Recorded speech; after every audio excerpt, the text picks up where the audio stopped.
Assalamualaikum warahmatullahi wabarakatuh. Waalaikumsalam warahmatullahi wabarakatuh. Jadi pada kesempatan kali ini kami dari kelompok 1 yang beranggotakan saya Muhammad Lutfi Abdul Aziz, Ivan Sufian dan Amsal Fauzi Hakim akan membahas atau mempresentasikan topik yang kami ambil, yaitu etika berkendara kendaraan bermotor. Slide berikutnya.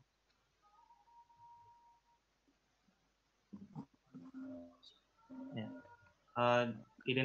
Identifikasi masalahnya adalah etika masyarakat Indonesia yang bisa kita lihat secara langsung itu banyak yang masih kurang memperdulikan etika dalam berkendara, khususnya adalah berkendara sepeda motor.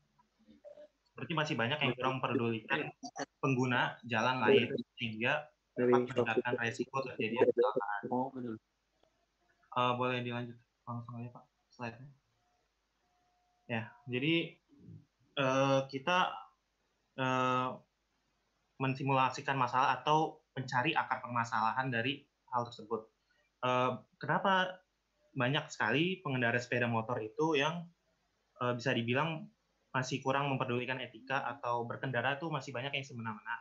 Jadi dari simulasi masalah ini kita menyimpulkan dari salah satunya ada SIM dapat diperoleh dengan mudah kalau di Indonesia. Jadi kalau bisa dibilang di Indonesia ini tuh pembuatan SIM itu masih kurang kompeten dibandingkan dari negara lain. Di mana di Indonesia juga ketika kita membuat SIM itu belum ada uji langsung di lapangan gitu. Dan juga SIM juga di Indonesia banyak jokinya, mudah banget diperoleh gitu sih.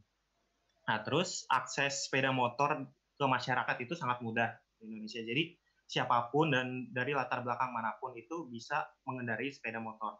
Banyak juga anak-anak di bawah umur itu mengendarai sepeda motor, jadi banyak yang berkeliaran pengendara-pengendara motor yang tidak bertanggung jawab. Nah, terus ada juga kurangnya penegasan dan pengawasan dalam menegakkan peraturan lalu lintas. Jadi dari akar-akar permasalahan itu kita bisa simpulkan bahwa banyak sekali pelanggaran peraturan lalu lintas yang disebabkan oleh pengendara motor. Dan dari situ juga meningkatkan resiko kecelakaan dan sangat merugikan pengguna jalan lain.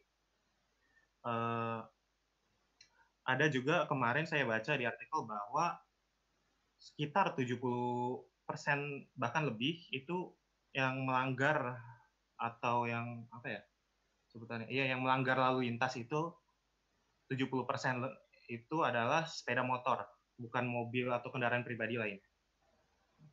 Boleh dilanjut.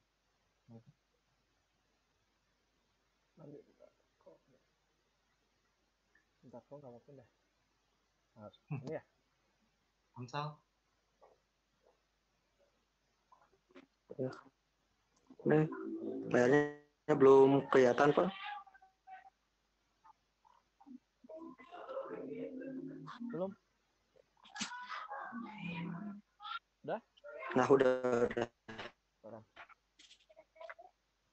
Jadi untuk si IT ada dua yang pertama itu adalah beberapa lokasi yang memungkinkan.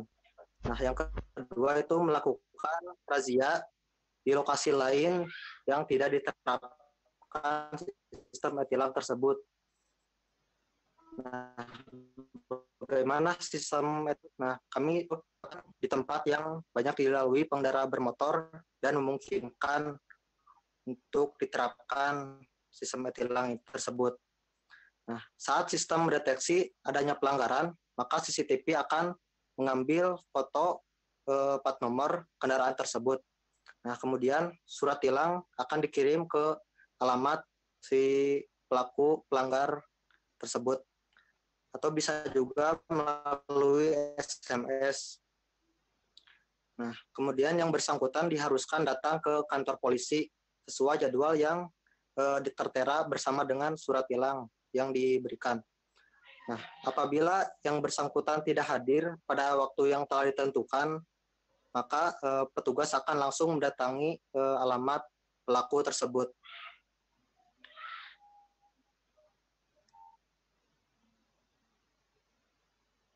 Udah? Mau di... Udah, Pak.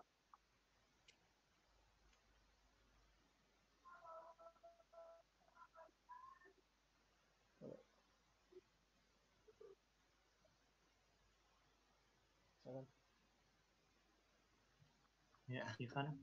Yang selanjutnya adalah langkah-langkah penyelesaian. Berdasarkan permasalahan yang sudah dibahas, berikut ada beberapa langkah-langkah yang dapat dilaksanakan. Untuk langkah penyelesaiannya sendiri yang kami ambil lebih ke penindakan di lapangan, karena kan untuk faktor seperti mudahnya mendapatkan SIM dan akses motor sendiri akan lebih cukup, bisa dia bilang lebih sulit untuk ditangani. Nah, untuk langkah-langkah penyelesaian di lapangan yang kami ambil sendiri, langkahnya akan dimulai dengan memantau lokasi-lokasi yang padat kendaraan dan lokasi yang cukup rawan, di tempat lokasi-lokasi yang rawan terjadi pelanggaran. Untuk lokasi yang setelah melakukan pemantauan lokasi, akan ditemukan beberapa lokasi yang mungkin bisa dipasang sistem e-tilang dan memasang CCTV seperti yang telah dijelaskan oleh Amsal sebelumnya, dengan memantau melalui pusat dan memberikan bukti penilangan melalui plat nomornya. Nah, lalu setelah memasang sistem e-tilang, personil Polantas yang berada di lokasi e-tilang tersebut akan dapat dialihkan ke lokasi lain, di lokasi-lokasi yang tidak memungkinkan untuk melakukan e-tilang. Nah, untuk lokasi yang tidak memungkinkan menggunakan e-tilang, personil dapat melakukan razia terhadap kendaraan-kendaraan yang dianggap melanggar, dan sesuai pasal 111 KUHP, Polantas juga dapat melakukan penilangan terhadap di luar razia terhadap pelanggaran yang sudah jelas terlihat.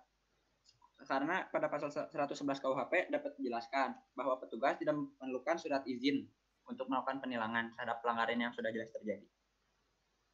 Demikian, Pak. Oke. Iya, Pak. Ya. Mohon maaf kalau masih ada banyak kekurangan, belum ada simulasi yang beranimasi atau apapun.